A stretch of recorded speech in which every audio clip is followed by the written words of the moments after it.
Good evening dear student, today I will discuss NEET full test 24। आज के paper का analysis देखेंगे।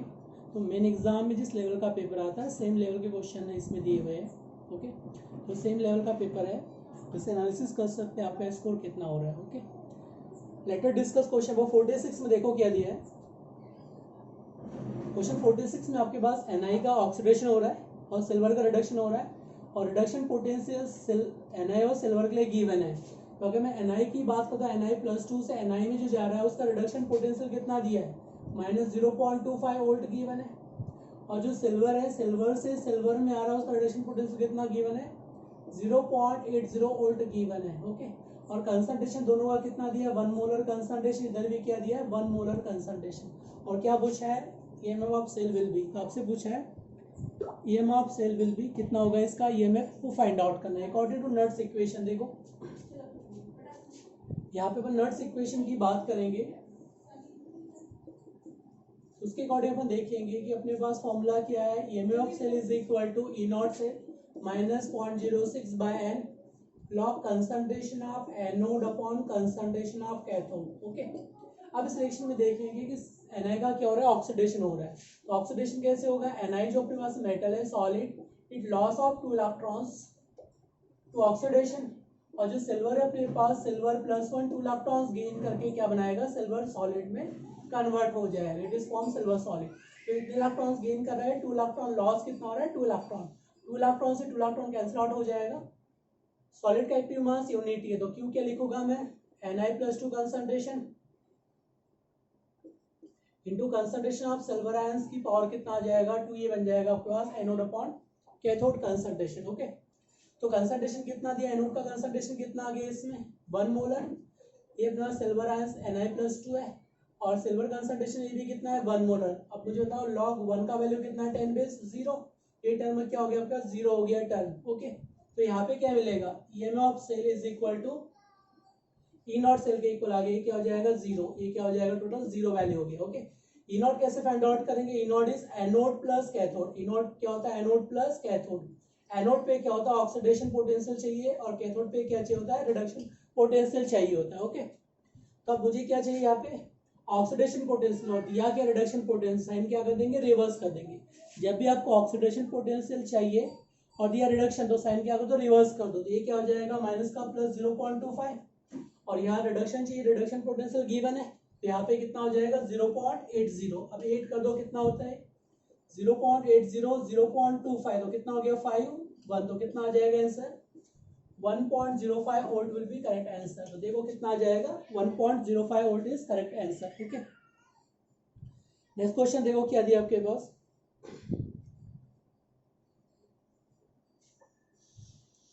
हो गया फर्स्ट क्वेश्चन 46, तो क्या आ जाएगा इसके लिए, C option is correct. Question 47 को देखो, 47 में क्या दिया आपके पास।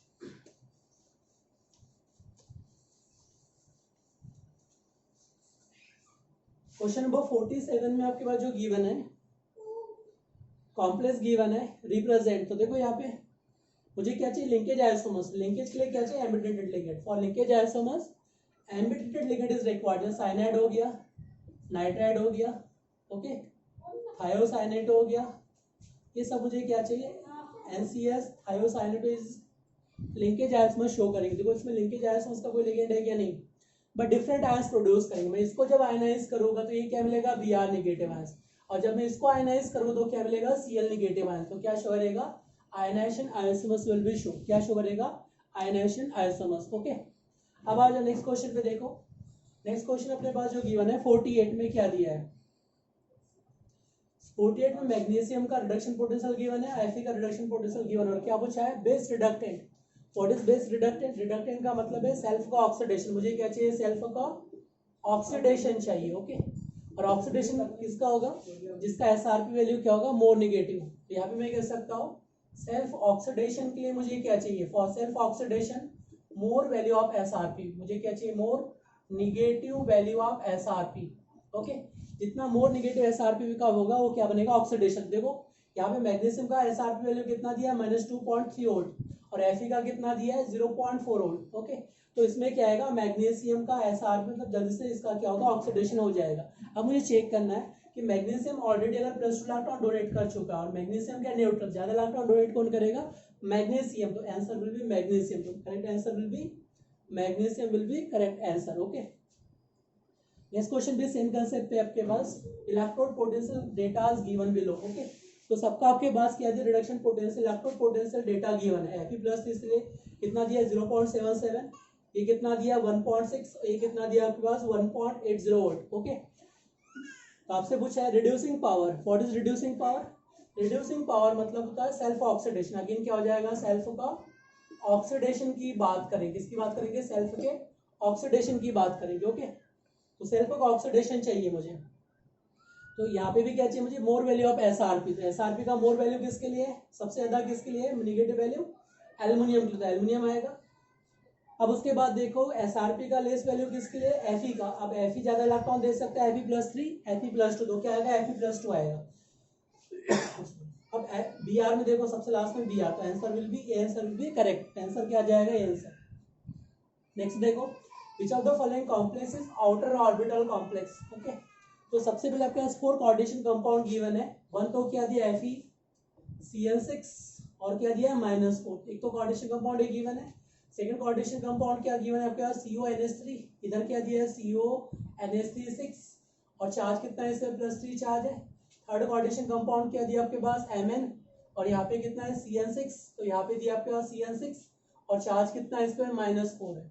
और यहाँ पे क्या दिया Ni, इधर क्या दिया NH3 और चार्ज कितना है इस पे +2 चार्ज गिवन है। ओके, और आपसे पूछा क्या है, which of the following complex is outer orbital complex, क्या पूछा है, आउटर ऑर्बिटल कॉम्प्लेक्स। ओके, तो let us discuss which compound is outer orbital complex. Okay, तो देखो सबसे पहले अपन देखेंगे, सबसे पहले इसका ऑक्सीडेशन नंबर कैलकुलेट कर लो, कितना है +2, इसका ऑक्सीडेशन नंबर कितना है +3, यहाँ पे ऑक्सीडेशन नंबर कितना है +2 और यहाँ पे ऑक्सीडेशन नंबर कितना है +2 है। ओके, तो सबसे पहले अपन Fe की बात करेंगे, तो Fe में देखो क्या आ रहा है 3d6 4s2, अब कितने इलेक्ट्रॉन को आयनाइज करना है, 2 इलेक्ट्रॉन्स को, तो कहाँ से आयनाइज करेंगे, S में से आयनाइज करेंगे, तो कितना हो गया यहाँ पे क्या मिलेगा 3d6 और ये क्या मिलेगा 4s0।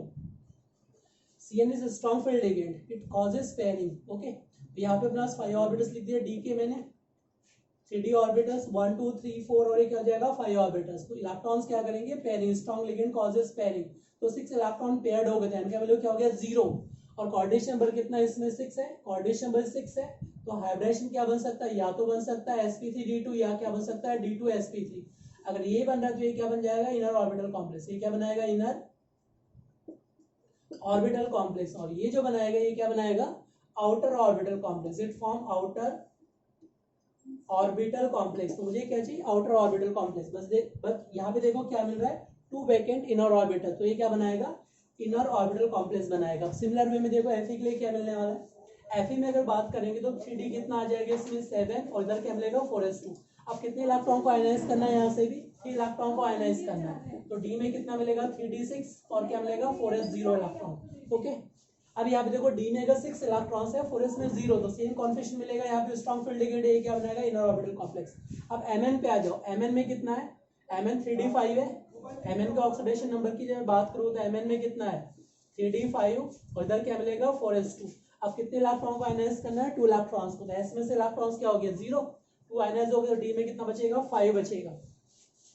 और ये भी क्या strong field ligand, strong field ligand में D में कैसे जाएंगे, पेयरिंग कर जाएंगे 1 2, इधर भी क्या हो गया 1 2 1 और इधर क्या हो गया 2 वैकेंट d ऑर्बिटल, तो ये भी क्या बनाएगा, इनर ऑर्बिटल कॉम्प्लेक्स का फॉर्मेशन करेगा। अब लास्ट कॉम्प्लेक्स देखो, जहाँ पे NiNH3 लिखा है, वो क्या बनाएगा, आउटर या इनर ऑर्बिटल कॉम्प्लेक्स का फॉर्मेशन करेगा, उसको अपन देखते हैं। ओके, तो इसमें देखो Ni का ऑक्सीडेशन नंबर कितना है +2 है और 3d8, इधर क्या हो जाएगा 4s2। कहाँ से इलेक्ट्रॉन को आयनाइज करना है, लोअर एनर्जी लेवल, तो कहाँ से आयनाइज होगा, S में से इलेक्ट्रॉन को आयनाइज कर दिया, तो D में क्या मिलेगा 3d8, इधर क्या मिलेगा 4s0।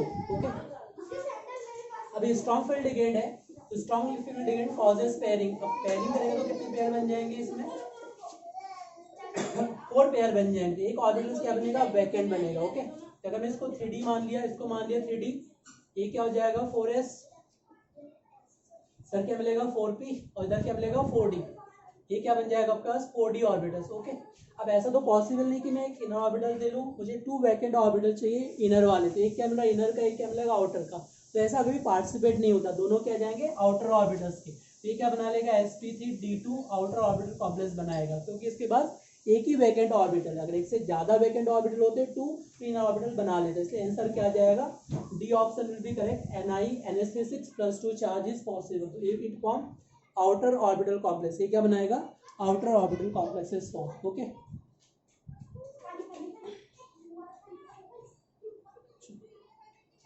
नेक्स्ट देखो इसमें जो दिया आपके पास, it form outer orbital complex, तो क्या बनेगा इसमें,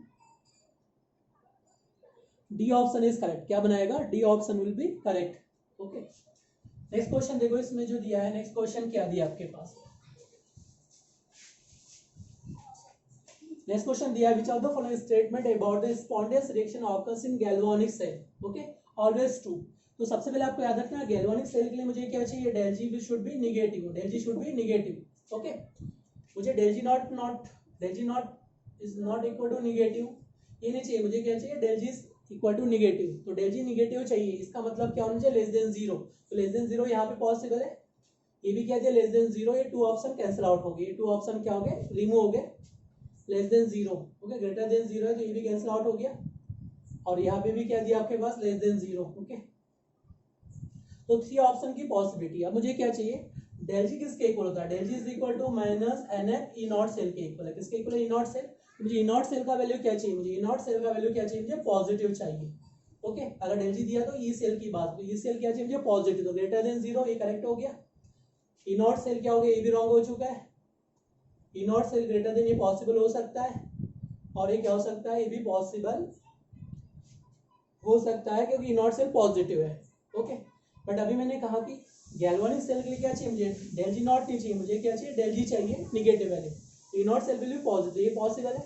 अब क्यू क्या है अपने पास, K is greater than Q, reaction coefficient, ये अपने पास क्या है, रिएक्शन कोएफिशिएंट। ओके, अगर मैं रिएक्शन कोएफिशिएंट की बात कर रहा हूँ और इक्विलिब्रियम कांस्टेंट की बात कर रहा हूँ, तो इक्विलिब्रियम कांस्टेंट का वैल्यू अगर ज्यादा है तो reaction proceed in forward direction, तो रिएक्शन विल बी स्पॉन्टेनियस, तो आंसर क्या आ जाएगा, D option will be correct. Okay, del G should be negative, E naught should be positive, K is greater than reaction coefficient, तो reaction proceed in forward direction, तो reaction proceed in forward direction, तो answer will be D option will be correct। Okay, question 52 को देखो, 52 में क्या दिया, question 52 में आपके पास जो गिवन है, total number of geometrical isomers possible in MABCD। Okay, इसको देख लो कैसे सॉल्व करना है, total geometrical isomers possible in MABCD, इसको देखो, क्वेश्चन 52 में आपसे पूछा है टोटल ज्योमेट्रिकल आइसोमर्स पॉसिबल है MABCD कोऑर्डिनेशन कंपाउंड। ओके, तो कितने इसके ज्योमेट्रिकल बनेंगे आपसे पूछा हुआ है। ओके, तो देखते हैं इसमें कितना ज्योमेट्रिकल बनेगा।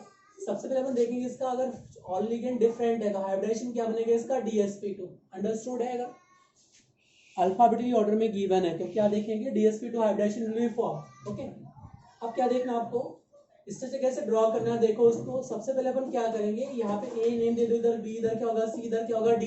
अब एक को फिक्स कर दिया, एक को क्या कर दिया मैंने, फिक्स कर दिया।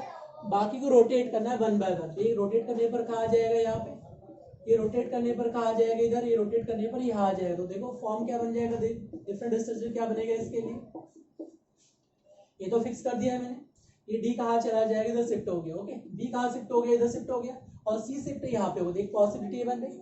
आगे इसको फिक्स करना है मुझे और रोटेट करना, तो सी कहाँ पहुंच गया इधर, डी कहाँ गया इसकी जगह पे, बी कहाँ चला गया इसकी जगह पे। ओके, तो अगेन शिफ्ट कर दो इसमें, तो ये अपने पास क्या है, मेटल है, तो यहाँ पे ए को फिक्स कर दिया, सी कहाँ पहुंच गया इधर पहुंच गया। ओके, डी कहाँ पहुंच गया इधर, और ये क्या हो जाएगा अपने पास, बी कहाँ गया इधर। अब अगेन फिक्स करो, अगेन रोटेट करो, तो अगेन क्या होगा, ये अपने पास कहाँ शिफ्ट हो गया इधर, ये कहाँ जाएगा इधर, और डी कहाँ जाएगा इधर। तो देखो इस कंडीशन में क्या बन रहा है आपके पास, एम को अगर यहाँ पे रखा, ये तो फिक्स हो गया, बी कहाँ गया इधर आ गया, सी कहाँ पहुंच गया इधर, और डी कहाँ गया इधर। तो देखो 1 और 4 क्या है सिमिलर, 1 और 4 क्या आ जाएंगे सेम। तो कितने डिफरेंट आइसोमर्स बन रहे हैं, ओनली 3 डिफरेंट आइसोमर्स बन रहे हैं, 1 2 और 3 आर डिफरेंट आइसोमर्स। तो आंसर क्या आ जाएगा आपके पास, A option will be correct. Okay, तो 3 different isomers will be form. तो 52 में क्या बनेगा, 3 different isomers will be form, तो 3 डिफरेंट आइसोमर्स बनेंगे इसके। ओके, इस क्वेश्चन देखो, नेक्स्ट क्वेश्चन में क्या दिया आपके पास, क्वेश्चन नंबर 53 में देखो क्या पूछा, विच of the following species does not disproportionate. Okay, एक इंपॉर्टेंट कंसेप्ट याद रखना है, क्लोरीन का लोअर ऑक्सीडेशन नंबर क्या है, lower oxidation number is -1, in higher oxidation number कितना है इसका +7। अब इसके बीच में ऑक्सीडेशन नंबर आ रहा है तो क्या शो करेगा, oxidation as well as reduction, तो क्या शो करेगा, disproportionation reaction. If any element present in its intermediate oxidation number, lower से हायर के बीच में कुछ भी हो सकता है, 0 हो सकता है, +1 हो सकता है, +2, +3, +4, इंटरमीडिएट ऑक्सीडेशन नंबर में it show oxidation as well reduction दोनों शो कर सकता है डिसप्रपोर्शनेशन। तो देखो इसमें क्या जाएगा, क्लोरीन का ऑक्सीडेशन नंबर कितना है, +1, तो शो करेगा, ले भी सकता है दे भी सकता है। यहाँ देखो कितना आ जाएगा, +3, यहाँ पे कितना आ जाएगा, +5, और यहाँ पे कितना आ जाएगा, +7। तो अब केवल ले सकता है दे नहीं सकता है, क्योंकि इसके आउटरमोस्ट सेल में इलेक्ट्रॉन कितना है, 7 है। अब जितने इलेक्ट्रॉन थे सारे के सारे दे चुका है, तो अब आगे दे सकता है कि नहीं, तो ओनली रिडक्शन पॉसिबल है, उसका क्या है, ओनली रिडक्शन इज पॉसिबल। तो only reduction is possible, reduction क्या हो जाएगा, ओनली पॉसिबल। ओके, तो आंसर क्या आ जाएगा, D option is correct, not disproportionate. Okay, next question को देखो क्या दिया है, which of the following complex is optically active compound. क्या पूछा, ऑप्टिकली एक्टिव कंपाउंड। तो ऑप्टिकली एक्टिव में देखो यहाँ पे क्या दिया, ऑल लिगेंड डिफरेंट है, तो क्या बनेगा, no plane of symmetry, no centre of symmetry, no plane of symmetry, no centre of symmetry, तो ये क्या बन जाएगा, ऑप्टिकली एक्टिव। यहाँ देखो 3 बाइडेंट लिगेंड सिमिलर है, तो भी क्या बनेगा, ऑप्टिकली एक्टिव बन जाता है। अगर 2 बाइडेंट लिगेंड सीम में क्या शो करेगा, ऑप्टिकली एक्टिव, बट ट्रांस में क्या होगा, ऑप्टिकली इनएक्टिव बन जाएगा। क्या बन जाएगा, optically active due to plane of symmetry. देखो इसको, अगर 2 बाइडेंट लिगेंड सिमिलर है तो सीस में ऑप्टिकली एक्टिव रहेगा, ट्रांस में क्या रहेगा, ऑप्टिकली इनएक्टिव। अब ट्रांस में ऑप्टिकली इनएक्टिव होने का रीजन क्या है इसमें, due to plane of symmetry, due to presence of plane of symmetry. चलो चेक करते हैं इसमें। अब देखो डी ऑप्शन जो गिवन है आपके पास 54 क्वेश्चन में, देखो डी ऑप्शन में जो दिया है,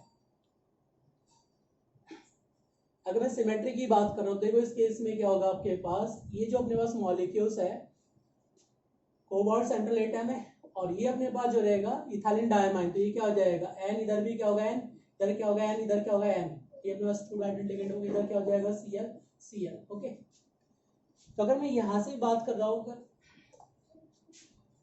मुझे प्लेन ऑफ सिमेट्री को शो करना है, देखो यहाँ पे क्या करेंगे, ये मेटल आयंस अपने पास गिवन है। अब इसमें देखो यहाँ पे अटैच किया मैंने Cl को, इधर Cl को अटैच किया, इधर अपने पास क्या इथाइलिन डायमाइन, नाइट्रोजन नाइट्रोजन, इधर भी क्या नाइट्रोजन नाइट्रोजन, इसमें क्या होगा, प्लेन ऑफ सिमेट्री। आप सिमेट्री ऐसे क्रॉस कर सकते हैं, कैसे क्रॉस कर सकते हैं, plane of symmetry is plane of symmetry, तो due to plane of symmetry it becomes optically inactive, तो ये क्या बन जाएगा, optically inactive, it becomes optically inactive, तो ये क्या बन जाएगा, ऑप्टिकली इनएक्टिव बन जाएगा। ओके, तो ट्रांसफॉर्म क्या होता है, optically inactive due to similar bidentate ligand. अगर ये डिफरेंट हो जाता तो भी क्या होता है, फिर ऑप्टिकली इनएक्टिव रह जाता फिर, बट अगर 2 सिमिलर बाइडेंट लिगेंड प्रेजेंट है और ट्रांसफॉर्म है तो क्या बन जाएगा, ऑप्टिकली इनएक्टिव। अगर डिसिमिलर बाइडेंट लिगेंड होते तो सिमेट्रिक क्रॉस हो सकता था क्या, नहीं, नाइट्रोजन नाइट्रोजन पर सुपर इम्पोज हो सकता है, नाइट्रोजन नाइट्रोजन के ऊपर भी क्या बन जाएगा, सुपर इम्पोजेबल हो जाएगा। ओके, तो D option will be correct.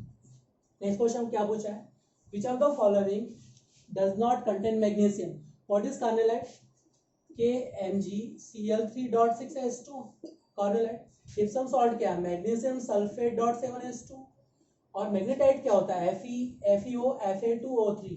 Okay, Fe2O3, और ये क्या है, मैग्नीशियम कार्बन। तो आप देख सकते हैं कि मैग्नीशियम क्या है, इसमें भी प्रेजेंट है, मैग्नीशियम इसमें भी प्रेजेंट है, मैग्नीशियम इसमें भी प्रेजेंट है, बट मैग्नेटाइट में क्या है, आयरन Fe इज प्रेजेंट, तो मैग्नीशियम किसमें प्रेजेंट नहीं है, मैग्नेटाइट में Fe is not present. Okay, क्या पूछा है, main function of flux during the smelting of ores. Okay, तो यहाँ पे अपन चेक करते हैं the function of flux during smelting of ores. Okay, तो स्मेल्टिंग का यूज कहाँ पे किया जाता है, स्मेल्टिंग का मतलब है non fusible impurity to fusible impurities में कन्वर्ट करना। ऐसा कोई इम्प्योरिटीज प्रेजेंट है जो नॉन फ्यूजिबल है, जो फ्यूजिबल का मतलब मेल्ट नहीं हो सकता है, उसको लो टेम्परेचर में मेल्ट किया जाता है स्मेल्टिंग के थ्रू। ओके, तो क्या होगा, removal of non fusible impurities. Okay, तो क्या आ जाएगा, C option will be correct.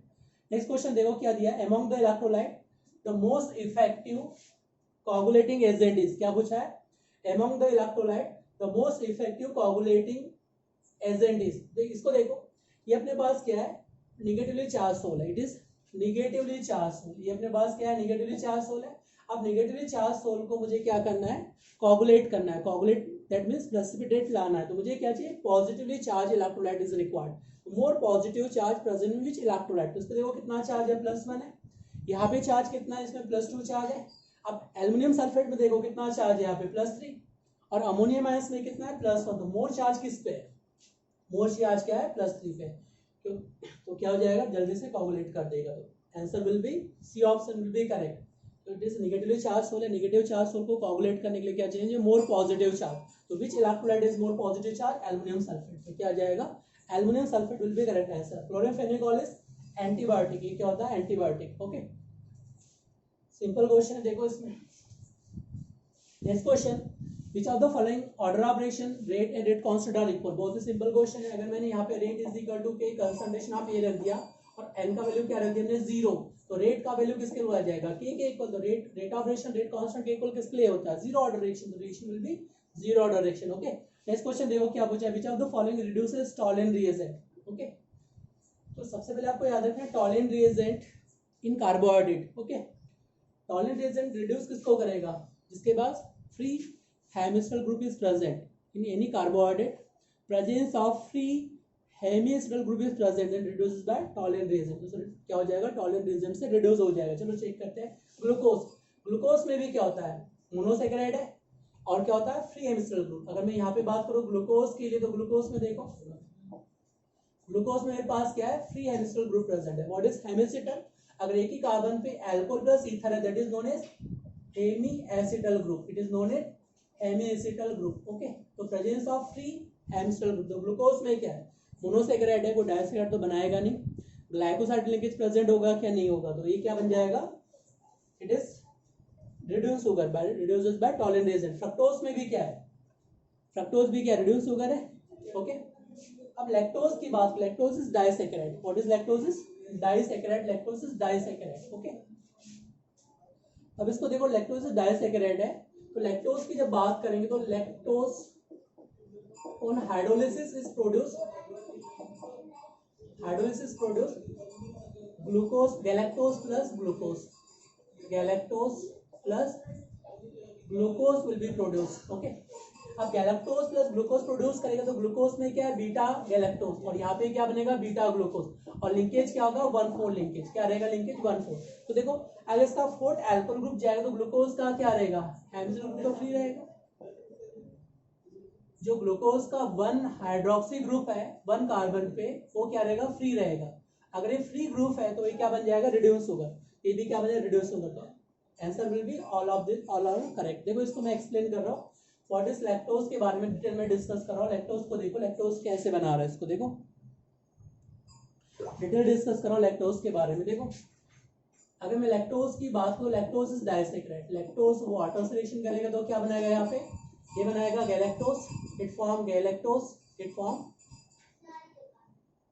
Galactose plus क्या बनाएगा, glucose, it form galactose plus glucose. अब यहाँ पे बीटा फॉर्म है, इधर भी क्या चाहिए मुझे, बीटा फॉर्म चाहिए। ओके, तो देखो मैंने क्या बना दिया, गैलेक्टोज।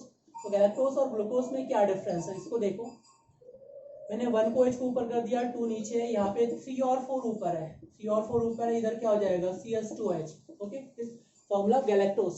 अब ग्लूकोज की जब बात करेंगे तो ग्लूकोज में देखो अपने पास क्या है, 1 पोजीशन ऊपर है, ये क्या हो जाएगा 2, ये अपने पास क्या होगा 3, ये क्या हो जाएगा 4, इधर क्या रहेगा CH2H। देखो ग्लूकोज और गैलेक्टोज में डिफरेंस क्या है, दोनों में एडेड ग्रुप प्रेजेंट है, बट यहाँ पे 3 और 4 क्या है, अप साइड है, इसमें ओनली 3 डाउन साइड है, बाकी सब अप साइड। देखो थर्ड पे क्या है, डाउन साइड, इसमें क्या 3 और 4 क्या अप साइड है। ओके, अब यहाँ पे क्या है, 1 कार्बन है, ये 1 2 3 4 5 6, अब यहाँ पे नंबर देखो 1 2 3 4, यहाँ से क्या किया, ग्लाइकोसाइड लिंकेज बनाने के लिए वाटर एलिमिनेट कर दिया, तो यहाँ से क्या होगा, एलिमिनेशन ऑफ वाटर मॉलिक्यूल्स। तो जैसे वाटर मॉलिक्यूल्स एलिमिनेट करेंगे, ओके, तो यहाँ पे देखो क्या बन जाएगा, ग्लाइकोसाइड लिंकेज, ये क्या बन जाएगा 1, और इधर क्या आ जाएगा 4th पोजीशन पे ग्लाइकोसाइड लिंकेज बनेगा। ओके, तो अब देखो इसका जो OH ग्रुप है हेमिस्ट्रल कार्बन, वो क्या होगा, फ्री है, वो क्या है, फ्री है, ये क्या बन जाएगा 1,4 glycosidic linkage, it form glycosidic linkage का फॉर्मेशन कर जाएगा। ओके, अब इस कार्बन पे क्या है, फ्री हेमिस्ट्रल ग्रुप, यहाँ पे क्या है, free hemiacetal group. Okay, it behaves reduce sugar, तो क्या हो जाएंगे, glucose, fructose and galactose are example of reduce sugar. Okay, remaining question discuss after some time. Okay.